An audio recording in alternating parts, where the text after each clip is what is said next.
Ty Brady here with Brady Insurance Marketing and the Ty Brady Way.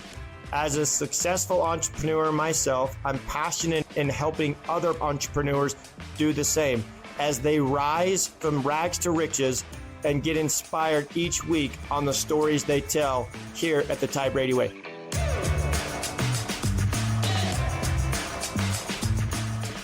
Welcome back to another episode of the Ty Brady Way.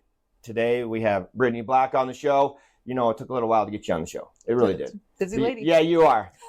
You know, I think I've told people that this podcast show is evolving. It's getting more popular about listening to other successful entrepreneurs and their stories of origin and why they do what they do.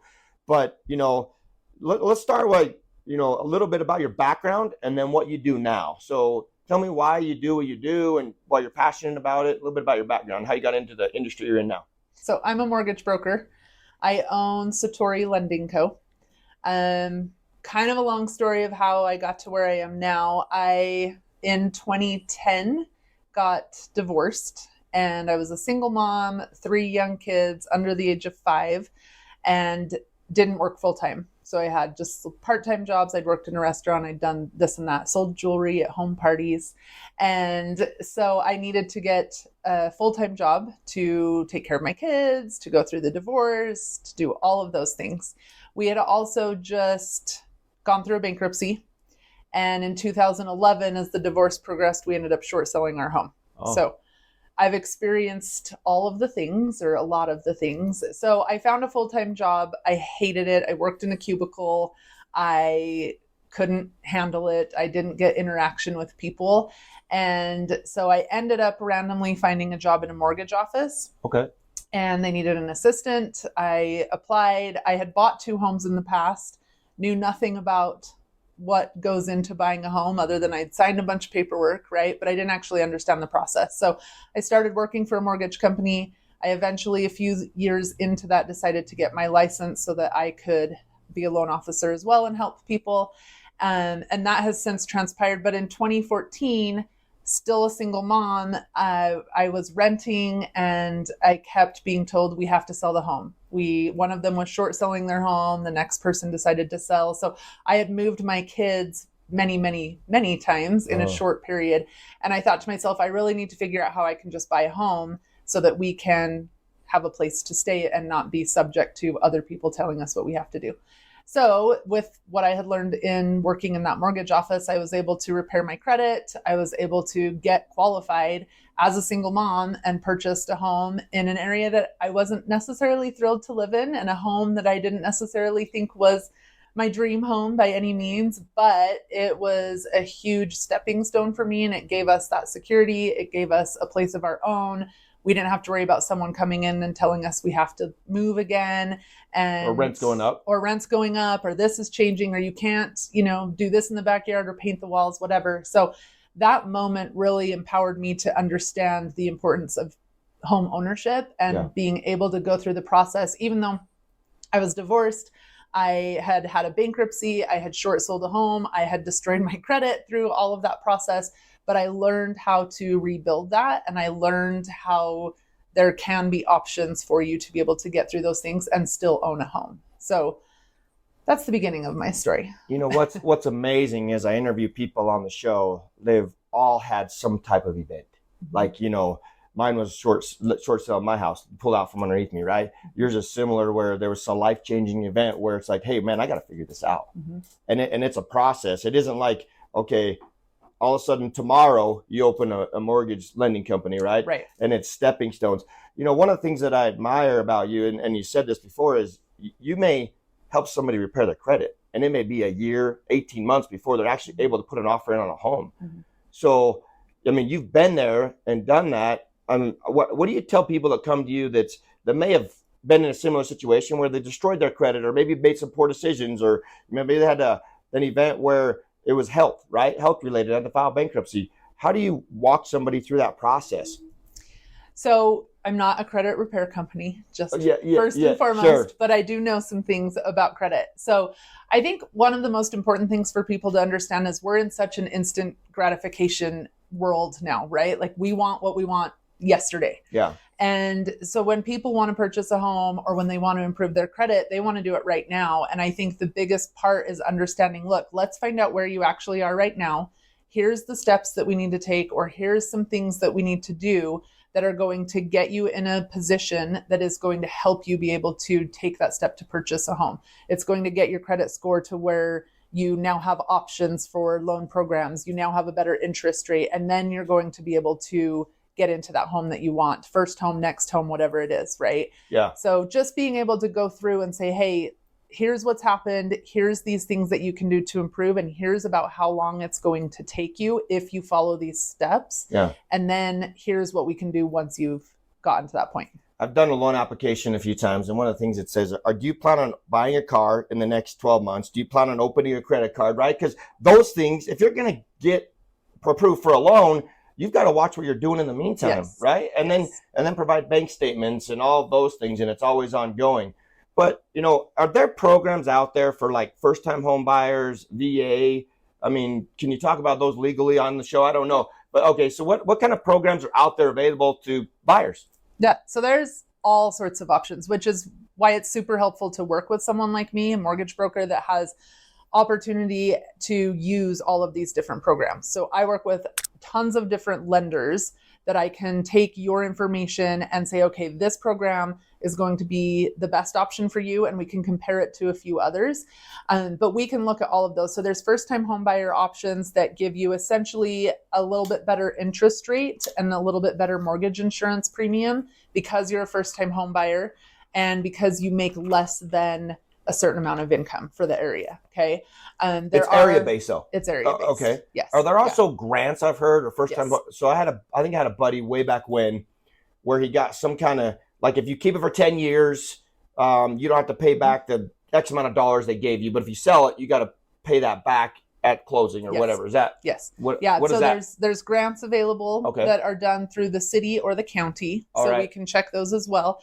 Those will have different terms. Some of them are if you keep it for X amount of time, then eventually like each year a certain amount falls off of it, right? Until it's finally released and then you don't owe anything back.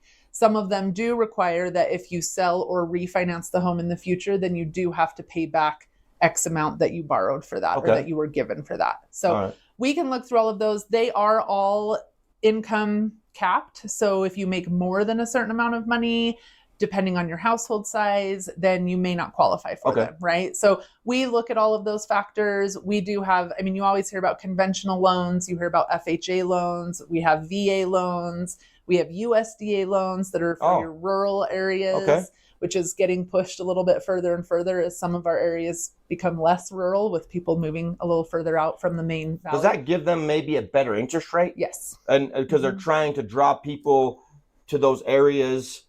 Is that how it works? Exactly. Okay. Yep. So better interest rate, zero down payment, and the lowest mortgage insurance premium. Wow. So, and there's factors in all of these that we don't need to get into, right? But that's what I can help you do is say, okay, based on your income, based on your credit score, based on what you're looking at doing, here's the programs that you have available. Here's the ones that are going to, here's what it looks like for you, interest rate wise, payment wise, down payment wise. We can go over all of those and then get you put in the best one for your circumstances. I've experienced in home buying when I went through that short sale, there were certain lenders that didn't want to talk to me. Mm-hmm. So do they have like a is it A to C? And then especially if they're not with a broker, they had to run it through their channel and they didn't look outside of that channel. How does that work? I mean, is that something that just the lender decides, or is that something the actual, back in the day it was citywide, mm-hmm. That's no longer around. They were like, we need to have these benchmarks or countrywide. Oh, well, yeah, countrywide. Yeah, countrywide. They like, you have to this or you're done. They wouldn't even look any further. Yeah, so that can still be a thing. There's set guidelines in place. So you have your agencies, Fannie Mae, Freddie Mac, FHA, the VA, and they have a set of guidelines. Okay. So if you're qualifying for a loan program that is held within that agency, then they're going to look at that program or that guideline and say, okay, if you had a short sale or a foreclosure or a bankruptcy, whatever your derogatory event was, if it was within X amount of time, you cannot qualify for this loan program. All right. So they're all going to have guidelines like that. we have to look at those and determine what your situation was. Now there are more what's called portfolio loans. So certain lenders will have their own loan programs, meaning they're not going to sell the loan to Fannie, Freddie, FHA. They're going to hold that loan in their portfolio. Okay. And so they make their own rules. So there are actually loans available that you can get qualified to purchase a home the day after you file for bankruptcy or the day after it's discharged. Wow. Or right after you foreclose on a home. You're going to have a much different interest rate, and there's going to be different, down payment requirements, etc. But there are options for that. So it's possible. Wow. If you're in a situation where something happened, you had to go through with, whatever that event was, but you're in a position where you have funds available or you need to purchase, or, you know what I mean? We can look at all sorts of things like that for you. So, and that's why you chose to be a broker. I mean, because you had the flexibility. That's why I'm a broker, insurance broker, because I have flexibility. I don't care what people choose. I just want them to know that they have healthcare coverage, because people will spend their last dollar to stay alive one more day. Yes. And, it's a tragedy when they don't have it. I'd rather them have it than not have it. So you worked as an assistant at a mortgage company. You decided to get your license. When did you decide, hey, I'm going to do this on my own? Because that's a huge jump. Mm-hmm. Yeah. And I did it right in the middle of the market changing and interest rates skyrocketing, and said, let's open my own company. Wow. So, it was a gradual process. I worked with a team with a different lender for a long time. I learned a lot of things. Yeah. We worked on a lot of harder files, business owners with multiple businesses, multiple properties, all of the things, right? I learned a lot. But during that process, and as I learned more and kind of evolved more as a mortgage broker, I decided that there was opportunity for me to be able to go out and kind of help people in my own aligned, authentic way, and to be able to give them information in the way that I feel could be done a little bit better, if that makes sense. Given my process, given what was important to me when I was going through things, and what I see in conversations I have. So I had started another company with a group of colleagues and best friends that I have. And then this last year and a half, it evolved to me opening my own Satori Lending. So that's it's been awesome. Honestly, the change in the market is a great time to open your own company, because your pipeline kind of has a little bit of room to be able to move everyone into something instead of it being chaotic and crazy like 2021 and 2020 was. So it's been. What advice would you give somebody right now, given the state of the economy? What would you tell them to do about maybe buying a house or not buying a house? I mean, my thing is you can always refinance. That's my opinion. Mm-hmm. Yeah, interest rates may be high right now, but cost of goods for building a house have come down. So the cost of the house may not be more money, but it's kind of stabilized. But they're so vital of ups and downs, right? What advice would you give somebody? My advice is don't try to time the market, because it's impossible. Okay. I think everyone wants to find the perfect time when the purchase prices are low and the interest rates are low, and that's when they're going to buy a house, right? I speak to so many people that say, we were looking in 2020 and we didn't buy because, and now they're like, things are more expensive. Everything's more expensive now, right? So honestly, if you are interested and you are able to qualify to purchase a home, purchase the home, because there's never going to be a perfect time. Every home that I have purchased, I think I'm on my 5th home now. And every home that I've purchased, it has been a stretch for me. I have never gone into it and just been like, oh, that's my payment? Perfect. That's easy. I got this. No big deal. Yeah. I've always been like, oh, that's going to be a little bit of a stretch. But I've always been so glad that I did it. I adapted to the payment. I adapted to what needed to happen to take care of things. My home has grown in equity, and that has enabled me to be able to purchase investment properties, purchase my dream home that we now have, be able to live a lifestyle. Like, home ownership has helped advance and do things in my life that I would not have been able to do without it. So it does feel hard right now. And I understand that for people, because things are expensive. Interest rates are higher than what they have been, what people, remember from the few years ago. But that isn't necessarily going to change. Yeah. And you're right. If you can refinance in the future, if you get in now and the opportunity comes down the road where interest rates do go down a bit, you can always refinance that interest rate. assuming your credit stays good, you're still employed, you have equity in the home. There are factors that have to be considered in a refinance that I hope people understand. Yeah. But you do have the opportunity to change the rate down the road. You don't have the opportunity to get into that home. You can't change the price you pay for the home. So, and you can't change that equity that you lost. So in the last year, home prices on average have gained 6.5% in value. So that's a lot of money that you just left on the table and lost if you're waiting for home prices to come down, right? And really, in all actuality, is if we see interest rates start to come down a little bit at some time in the future, prices will go up. So how much opportunity are you missing by waiting and trying to time this perfect market that is in all likelihood just not ever going to happen? And I mean, there's measures in place, like you have to have a certain amount of income. You can only use so much money towards the payment or to the payment on the house. So there's benchmarks. Yes. But is there any risk to apply to see if you qualify? No, zero risk. Yeah. So I do like to explain that to people. There's zero fee up front. We can have a consultation. We can go over information. We can even just have that consultation and you don't even have to apply.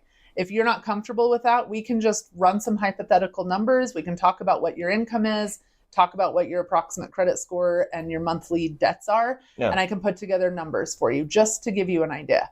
If that's comfortable, you can apply. Your application doesn't commit or obligate you to anything. It is just an information tool. And we don't even have to pull credit, like a hard inquiry on credit to start. Yeah. We can start with a soft inquiry, which does not affect your credit score. And that way we can make sure that what you think your credit score is what your credit score looks like. What's on your credit report is what's, going. You don't find any hidden things. Yeah. Yes. Because what people will do is they'll wait. They don't want to they don't want to apply. They don't want to have their credit pulled. They go find the house. They get under contract somehow. And then we pull credit or we start the application and we find out that either there's something on credit we weren't aware of and we need to fix it, or lo and behold, your income, you get commission, but you've only gotten it for 6 months. So now I can't use your commission income until you've gotten it for at least 12. There's these other factors that happen that you didn't necessarily know about. And now that's going to hold you up from getting this home that you just got under contract on. So getting that information and just being prepared, like I said earlier, like we can't get where we want to go if we don't know where we're at, right? So find out where you're at, find out what numbers look like, get some information, start looking and getting some ideas. And then as you find that home and you're ready to go, then boom, we've got you taken care of. There may be things, if I remember correctly, there was one thing I think when I was doing a loan, they wanted me to pay off a credit card, which I could. So they're like, hey, pay this off, it'll do this or whatever. The other thing too is I think from a lending standpoint, everybody needs to be in a rush. They put that off in the house. They're like, I need an approval now. Like do that on the front end, right? I mean, because I think you've got to get documentation and all these benchmarks. And that way it's not like, listen, it's in the underwriter. They take 7 to 10 days or 2 weeks or a month. They're a month behind before they even look at your packet. And then they usually come back wanting more things that they saw or something. So give your lender time, right? Yes. And if it doesn't cost anything, it doesn't, no, it's like, right. I mean, do yourself a favor, do everybody in the process a favor, because, their lack of preparation doesn't constitute an emergency in your behalf. Correct. But yet you're like, let's do this and take time, Yes. That way it doesn't stress, because buying a home is about a lot stressful. Yes. I mean, and to make sure you hit all those benchmarks and you're like, I did everything. And why are you asking for this again? I just sent it yesterday. Yeah, right. You're like, the getting pre-approved part is not the fun part of finding a home, right? The shopping for the home is the fun part.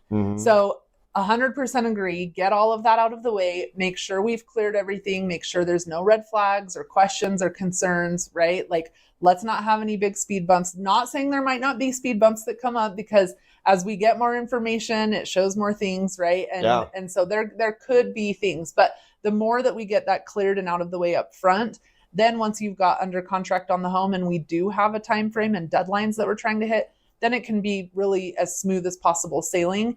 If your underwriter is taking a month to review, you need a new lender. Back in the day, that's what they would tell me, right? I don't know what the time frame is today. That all changes, but you're right, yeah. But yes, get all of that taken care of up front. We will need more documents. Yeah. Like, we're going to need more pay stubs. We're going to need your most recent bank statement. So kind of go in with that, and we can tell you up front so that you're prepared and understand that yes, we're going to use this information right now. We're going to look at everything. We're going to get you cleared to go shopping. Once you're under contract, we're probably going to need to update a few of those things. So know that there could be some more requests down the road. But our goal is really to make it as simple for you and be as helpful for you so that you can go through the process, understanding what you're doing. When I bought my first 2 homes, I didn't have a clue what we were doing. We had an opportunity to use a VA loan, which is the best loan that you can get, honestly. And the lender we were using at the time talked us out of it because they said that it takes too long. And had we actually understood and known what we were, missing out on by not taking that loan, there's no way we would have passed up, right? Yeah. So being able to understand that information up front, hear those explanations, be prepared, know what you're getting into is really key. And in what can be a challenging process, like having that all ready to go just makes it can make it actually a little bit fun. Yeah. I can tell you're very passionate. You care about the people that you talk to. You aren't the type of lender that's like, hey, I want just a credit, and you're going to help people through the process. You're going to help them and navigate them. And, sometimes revealing financials is scary. People don't want to give personal information, but it's a have to.